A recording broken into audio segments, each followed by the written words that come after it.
The trick is to realize that we can't stop emotional feelings from arising within us. And for that matter, we can't stop thoughts from happening in response to the situations.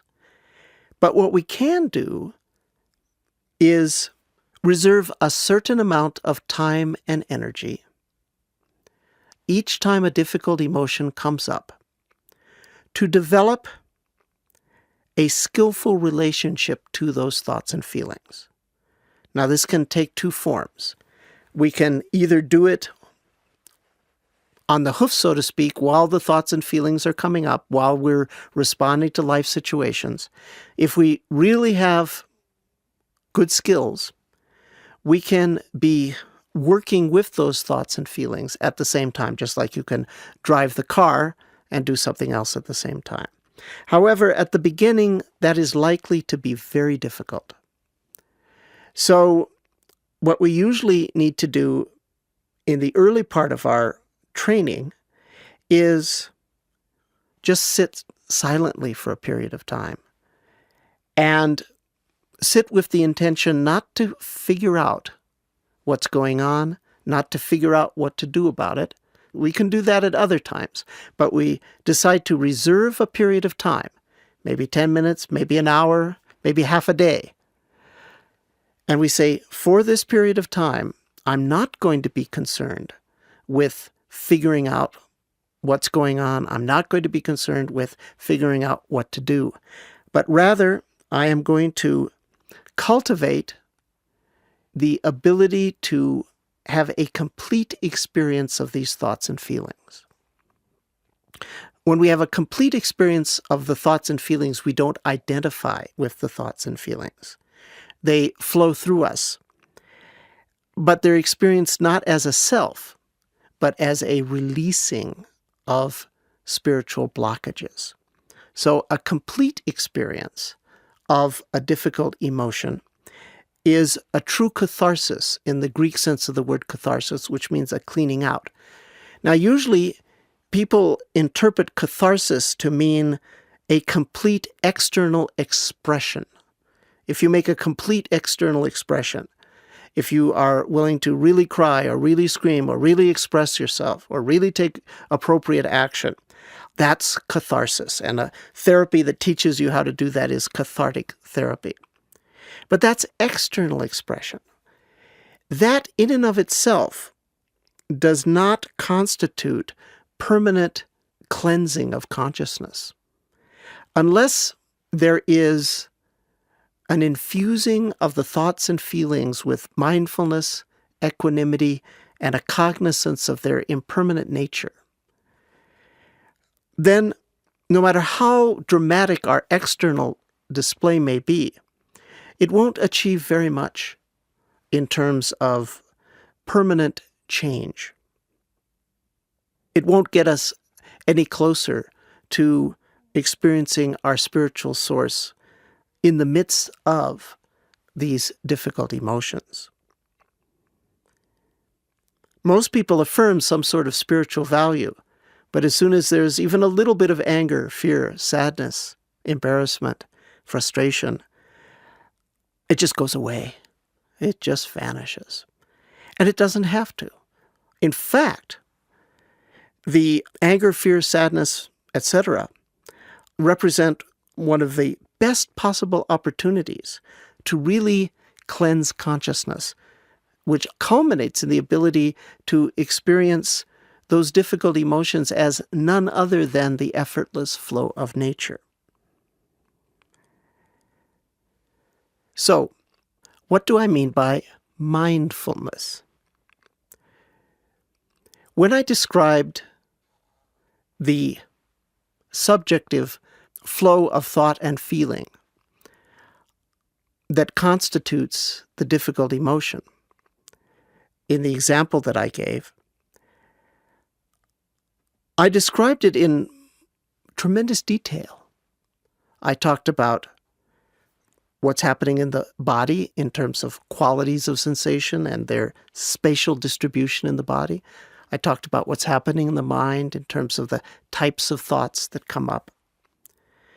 Mindfulness means the ability to keep track of all of the components that constitute an experience while that experience is happening.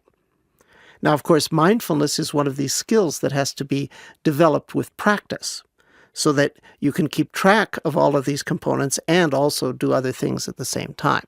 As I say at the beginning, you may have to just go off by yourself in order to practice and develop the mindfulness. Eventually, you have a baseline of mindfulness. It allows you to keep specific contact with the components that constitute an experience. Equanimity means a non-interference with the natural movement of those components. The sadness flavor in the throat may shift and change moment by moment, get stronger, get weaker, spread, yank in. Your willingness to let it do that, to let it last as long or as short as it needs to, is equanimity. Likewise with each of the other flavors, and also with the thinking process.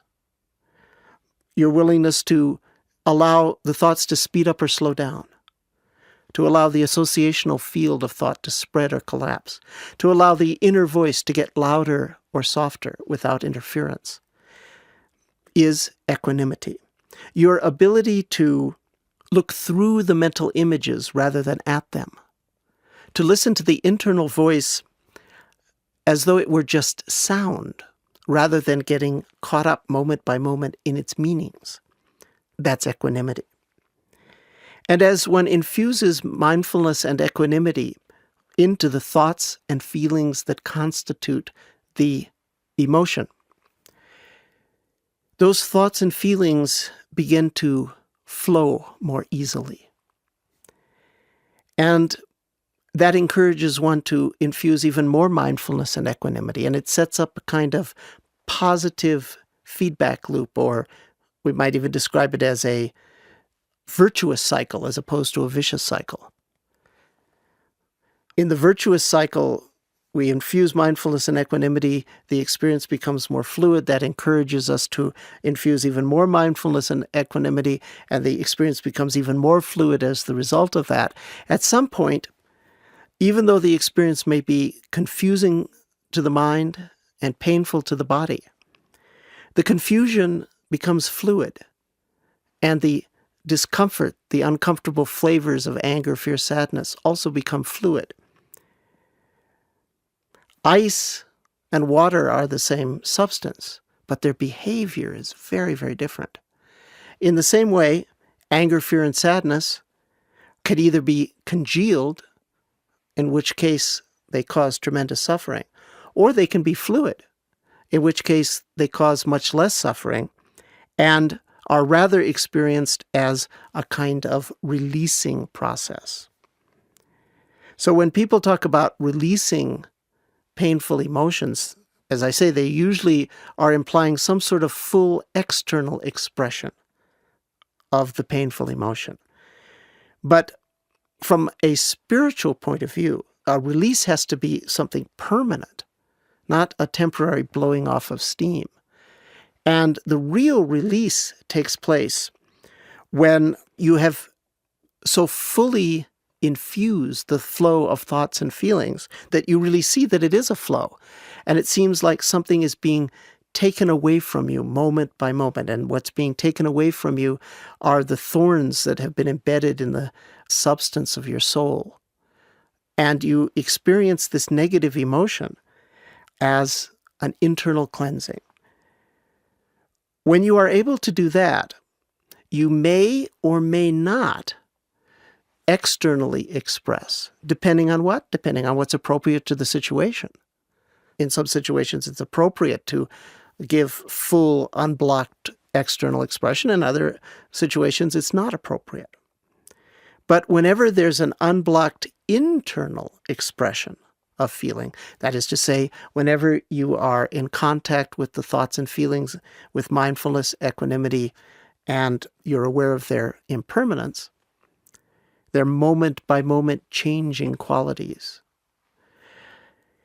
Whenever that happens, you are by definition having a complete internal expression. And that is always desirable. You can do an experiment for yourself to understand the nature of the emotions and the relationship of mindfulness to the emotions. If you know that you're going to encounter a challenging situation ahead of time, you're going to go into some situation where you may have some anger, some fear, some sadness, something come up, but it hasn't come up yet. You can do the following. Bring your awareness into your body and be aware of the different kinds of sensations that are there. And see if you have any sensations that you would suspect are associated with the emotions that may come up. There may be no such sensations, or there may be already the buds of these qualities.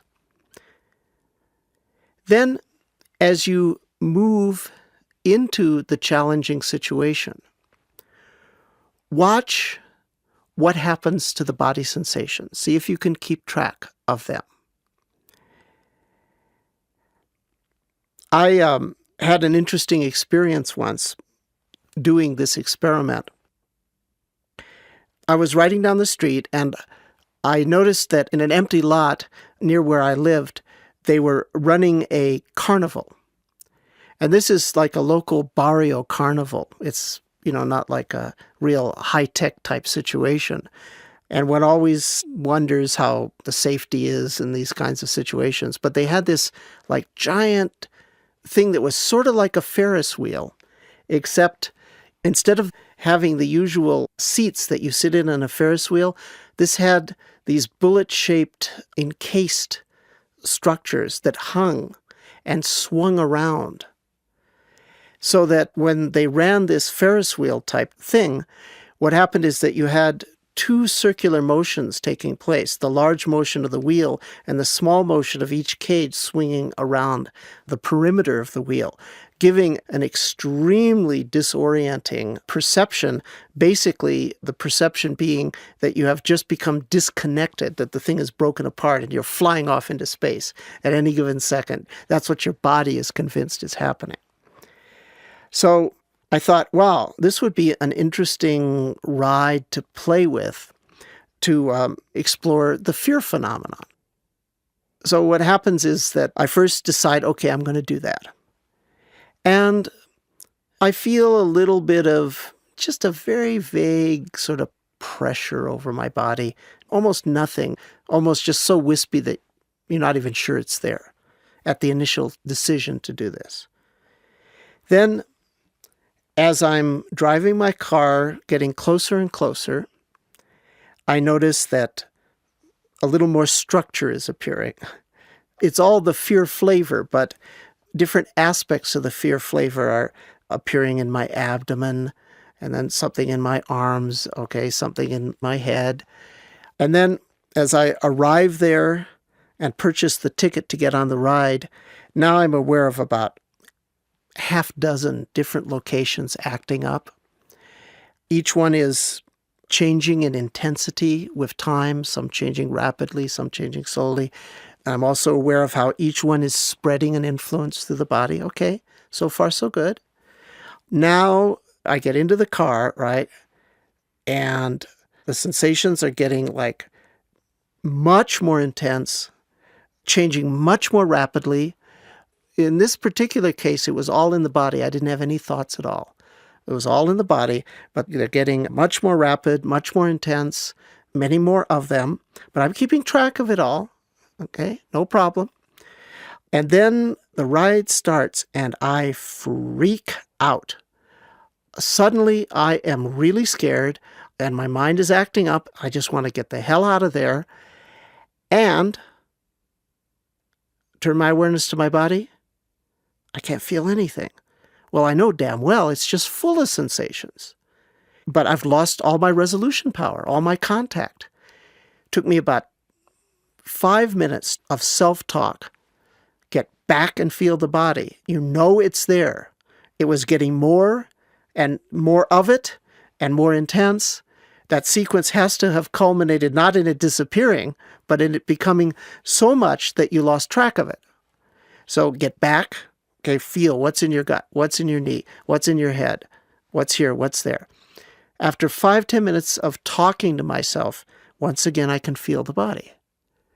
And I start to feel a lot better. And then as soon as I establish contact with everything that was there, which was much more intense than before, but now I got it all in awareness, and I'm letting it expand and contract and vibrate and pull in and push out. No more suffering, no more freak out. Everything's just fine now. What does this experiment reveal? Well, I had mindfulness, then suddenly I freaked out and I didn't have mindfulness.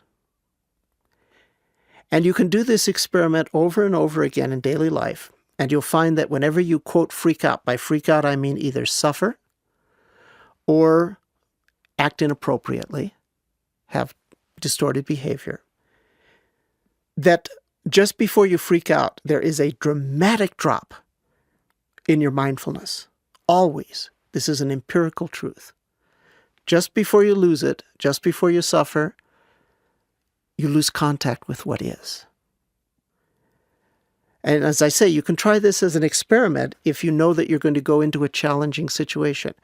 And if you do it over and over again, a certain empirical truth means an experimental truth, a scientific truth, will become evident to you.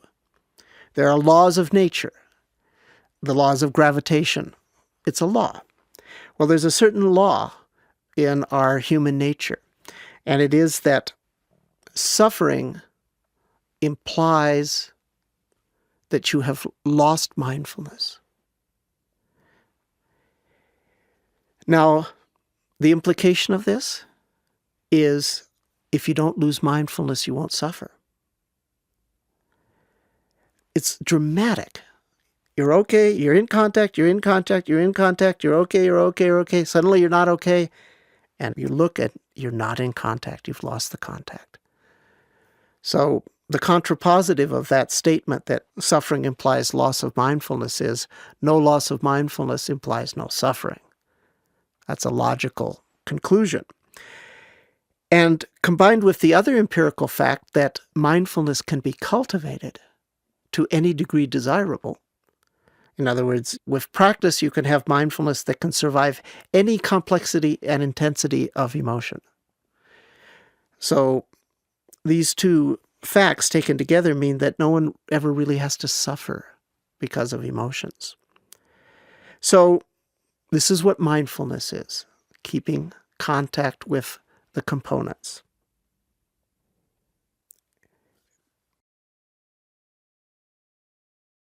In terms of specifically how to develop what we might call skill at feeling or emotional IQ, as it is nowadays called, a good place to start is with the body sensations. When we say the word emotion in English, most people have a very vague sense of what emotion means. First of all, they confuse the external expression of emotion with the internal experience of emotion. So emotion is the sounds you make, the facial gestures, what you do, that's emotion to some people. That's objective, that's on the outside. But emotion is also what you feel and what you think. That's on the inside. So people are confused. For me, when I use the word emotion, I refer only to the subjective side of the experience. The subjective side is thought and feeling. People confuse thought and feeling.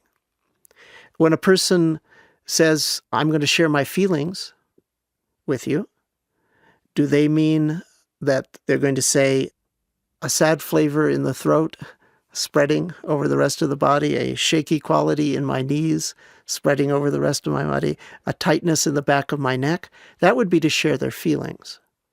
No, they're going to say, this is what's wrong with you, this is why I'm pissed off with you, and this is what has to change about you. Those aren't their feelings. Those are their thoughts. They're ideas, they're concepts, they're judgments, they're plans, they're fantasies.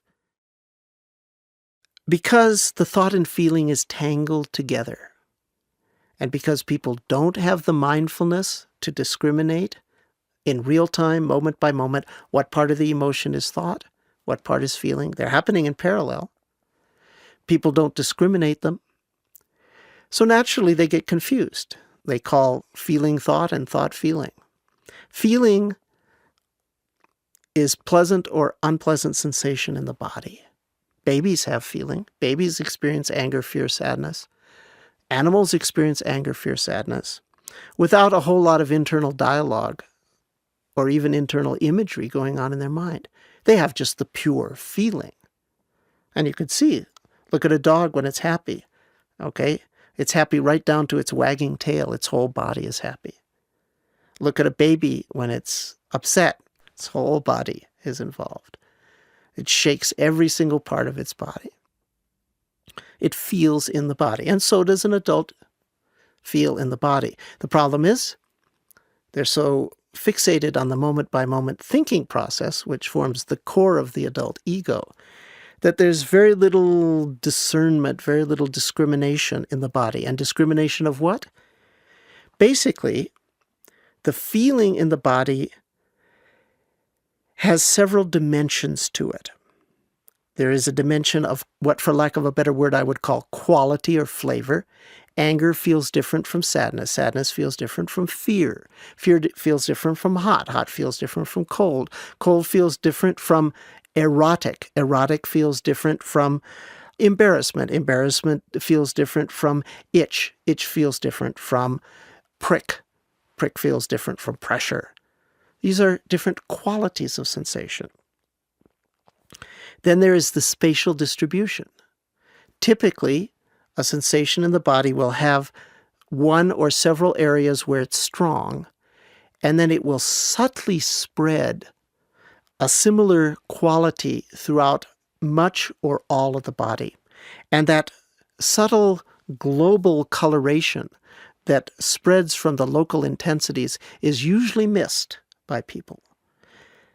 But if it's missed, then it will be congealed and it will become a source of great suffering. So one needs to be aware of the different flavors that are present, the different qualities of sensation. I had a student once that died of cancer, and I guided him, and it was pretty straightforward. I noticed that he had 5 qualities of sensation. They were all distinct. He had a kind of pain from the tumors. He had exhaustion from not being able to sleep. He had nausea. He had fear. And he had a little bit of irritability. 5 flavors of sensation. Each one had its own local intent area of impact. Each one filled his whole body subtly.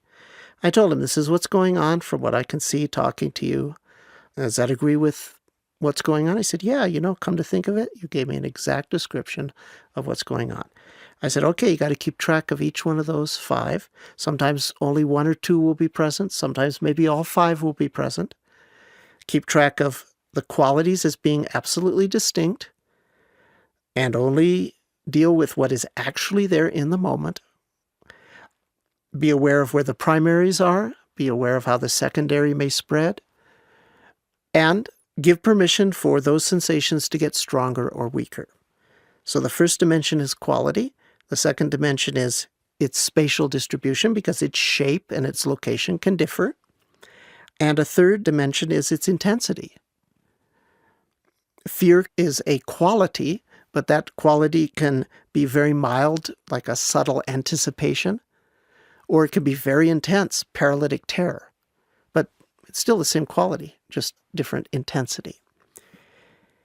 So if one is aware of the qualities, the locations and shapes, and the intensity, then one starts to notice that the qualities, intensities, and shapes and locations change. And one can then start to open up to that change. And the more one opens up to that change, the more the change takes place. And at some point, a certain critical momentum is built up. And the entire gestalt becomes like a wave, just part of the effortless flow of nature. At that point, you're having real catharsis. But at that point, you've lost any sense of a controlling self for a short period of time. You have to be willing to let that happen. For real catharsis, we can't hold on. Now that sounds frightening, the sense of a loss of control. However, when one surrenders to the primordial flow of impermanence, one finds that all impermanence is made up of expanding and contracting forces that vibrate, sometimes just expanding, sometimes just contracting, sometimes vibrating in between. And this rhythm of expansion and contraction and vibration becomes a kind of ordering principle that we rest in, a primordial ordering principle that is so deep, so fundamental that it can never be disordered, even though your mind may be full of confusion and your body full of pain. Because the confusion becomes an expansion and contraction, like the flow of the seasons is an expansion and contraction. And the pain becomes an expansion and contraction, like the vibration of atoms, which is part of the order of the universe. And so one rests in the shaking itself. We talk about being blown away. We talk about being crushed. We talk about being shaken to the core. It's a very good description of what emotion, being set into motion, is supposed to really be. Emotion is supposed to be pure motion. When we're in a state of pure motion, then the blowaway is just expanding out and becoming infinitely large and encompassing the whole universe. The crush is just contracting down and becoming the belly button of the universe, the dimensionless point out of which everything comes. And the shaking is just the flow of spirit itself. It's like the leaves that shake because the wind blows through. In the Hebrew language, wind is called ruach, and that's what they translated into English as spirit. It's just a wind blowing through at that point, and it's a cleansing wind. So that's called yielding to the primordial forces of impermanence. That's called a complete experience of the emotion. So a place to start for most people is to make the feeling tangible by keeping track of the flavors, locations, intensities, shapes, and then noticing how they change, and then yielding to that change. So one can start in the body. And in fact, the whole job can be completed in the body. Some people never really get into the thinking part of the emotion. If you can complete it just in the body, that's good enough. Sometimes when you go through an emotion, there'll just be one flavor present, one quality, maybe anger, maybe fear. But often, if you look carefully, you'll find that subtly several qualities are present. You may say, I'm primarily experiencing anger now, but look carefully. You might find there's some hurt there, simultaneously present. So the ability to tease out the qualities of sensation and then make them precise in terms of location, shape, intensity, this is an important first step in the process of making the feeling part of the emotion, the body sensations, tangible.